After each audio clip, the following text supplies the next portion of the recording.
Easy Pharm channel को subscribe करें। Question: Give the emergency treatment for shock. Answer: The emergency treatment for shock is 1. Take the patient to a well-ventilated area. 2.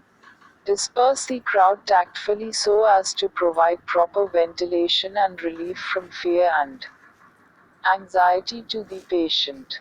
3. Keep the patient in supine, lying down, position with head lowered and turned to a side. Raise the legs slightly up, so as to improve the circulation. 4.